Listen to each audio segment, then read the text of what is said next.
Hello नमस्कार दोस्तों। मैं अमित गोस्वामी आप सभी का हमारे यूट्यूब चैनल पर स्वागत करता हूँ। एनटीपीसी 12th लेवल का जो आपका 22 अगस्त पहली शिफ्ट का एग्ज़ाम ख़त्म हुआ है उसके बारे में बात करेंगे। क्वेश्चन आपके अब एक दो रिपीट होना स्टार्ट हो चुके हैं। प्रथम पंचवर्षीय योजना का मुख्य फोकस क्या था? पंचवर्षीय योजना से आपके एग्जाम में प्रश्न बन रही है तो आपको ये अच्छे से याद होनी चाहिए। ठीक है, तो 12 पंचवर्षीय योजना है और पहली पंचवर्षीय योजना जो है हेराल्ड डोमल मॉडल पर आधारित है।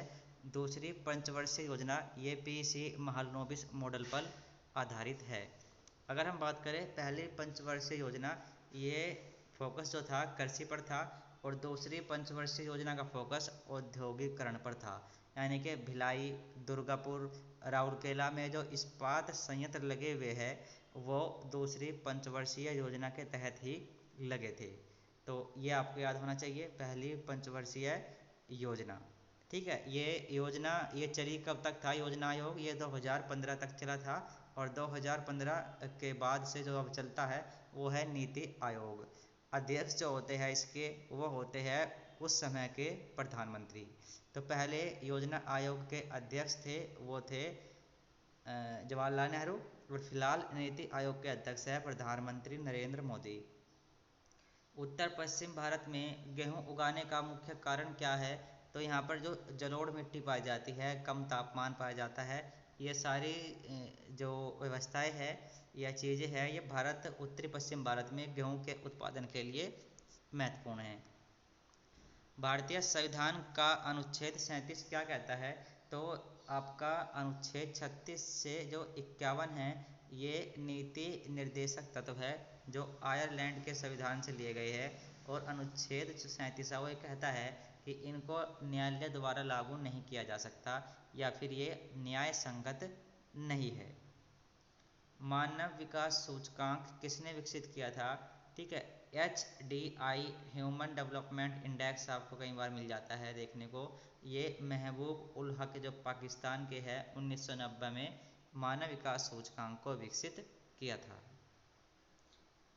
झूमुर लोक नृत्य है किस राज्य से है ये?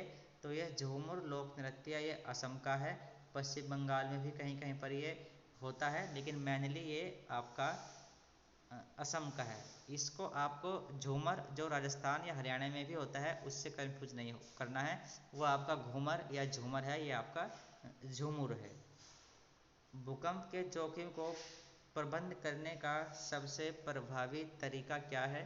तो एक तो जब आप किसी भूकंप आधारित क्षेत्र में रहते हो तो भूकंप रोधी भवन निर्माण आपको करना है, आपातकालीन किट रखनी है और इसी तरह के कुछ चीज़ें आपके ऑप्शन में होगी तो वो आपका राइट आंसर है।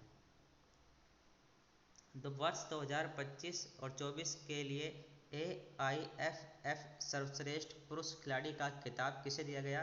तो ये दिया गया है सुभाषिस बोस को। तो ये भी आपको याद रख लेना है। चंद्रगुप्त मौर्य का अन्य नाम क्या है? तो चंद्रगुप्त मौर्य जो मौर्य वंश से संबंधित है। ठीक है, इनका जो अन्य नाम था वो था विक्रमादित्य या फिर महाराजा अधिराज। अब जो भी आपके ऑप्शन में रहा होगा तो वो आपका सही आंसर हो जाएगा। फिर है सर्वोच्च न्यायालय के द्वारा कितने प्रकार की रिट जारी की जाती है? रिट से संबंधित आपका प्रश्न था। तो एक तो अनुच्छेद जो 226 है ये तो उच्च न्यायालय की रिट है जो राज्यों के हाईकोर्ट होते हैं। और अनुच्छेद 32 जिसको डॉक्टर भीमराव अम्बेडकर के द्वारा संविधान की आत्मा भी कहा गया है। तो अनुच्छेद 32 इसमें जो इसके तहत जो रिट जारी करने का अधिकार है वो है सर्वोच्च न्यायालय को। तो दोनों ही आपके एग्जाम में पूछे जा सकते हैं। 226 के तहत है उच्च न्यायालय को, हाई कोर्ट को, और अनुच्छेद 32 के तहत है सुप्रीम कोर्ट को 5 तरह की रिट जारी करने का अधिकार।